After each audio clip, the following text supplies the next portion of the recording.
ಪ್ರಸ್ತಾವಿತ ಭಾರತ ಯುಎಸ್ ವ್ಯಾಪಾರ ಒಪ್ಪಂದ ವಿರೋಧಿಸಿ ರೈತರ ಮಹಾಪಂಚಾಯತ್, ಗಡಿಗಳಲ್ಲಿ ಬಿಗಿ ಭದ್ರತೆ.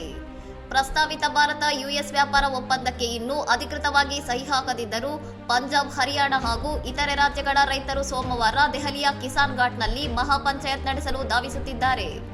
ಸಭೆಗೂ ಮುನ್ನವೇ ಎಚ್ಚೆತ್ತ ಹರಿಯಾಣ ಪೊಲೀಸರು ಪ್ರಮುಖ ಗಡಿ ಬಿಂದುಗಳಲ್ಲಿ ಭದ್ರತೆಯನ್ನು ತೀವ್ರಗೊಳಿಸಿದ್ದು, ಕಾನೌರಿ ಹಾಗೂ ಬಸ್ತಾರದಲ್ಲಿ ರೈತರ ಬೆಂಗಾವಲುಗಳನ್ನು ತಡೆದು ಶಂಭು ಗಡಿಯಲ್ಲಿ ಭಾರೀ ಬ್ಯಾರಿಕೇಡ್ಗಳನ್ನು ಅಳವಡಿಸಿದ್ದಾರೆ.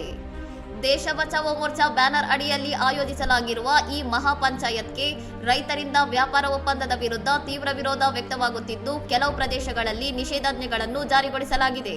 ಅಮೆರಿಕದಿಂದ ಅಗ್ಗದ ಕೃಷಿ ಆಮದಿಗೆ ಅವಕಾಶ ಕಲ್ಪಿಸುವುದರಿಂದ ದೇಶೀಯ ಮಾರುಕಟ್ಟೆ ಕುಸಿದು ಸಣ್ಣ ರೈತರು, ಕಾರ್ಮಿಕರು ಹಾಗೂ ಜಾನುವಾರು ಸಾಕಣೆದಾರರ ಮೇಲೆ ತೀವ್ರ ಪರಿಣಾಮ ಬೀರಲಿದೆ ಎಂದು ಕಿಸಾನ್ ಮಜ್ದೂರ್ ಮೋರ್ಚಾ ಸಂಘಟನೆಗಳು ಆತಂಕ ವ್ಯಕ್ತಪಡಿಸಿವೆ.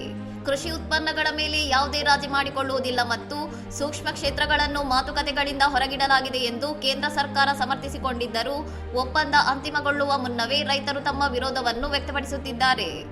ಭಾರತ ಮತ್ತು ಅಮೆರಿಕ ನಡುವಿನ ಮಾತುಕತೆಗಳು ಇನ್ನೂ ಮುಂದುವರೆದಿದ್ದು, ಎರಡೂ ದೇಶಗಳಿಗೆ ಪ್ರಯೋಜನಕಾರಿಯಾದ ಮತ್ತು ರಾಷ್ಟ್ರೀಯ ಹಿತಾಸಕ್ತಿಗಳನ್ನು ಕಾಪಾಡುವ ಸಮತೋಲಿತ ಒಪ್ಪಂದಕ್ಕೆ ಮಾತ್ರ ಸಹಿ ಹಾಕಲಾಗುವುದು ಎಂದು ವಾಣಿಜ್ಯ ಸಚಿವಾಲಯ ಸ್ಪಷ್ಟಪಡಿಸಿದೆ.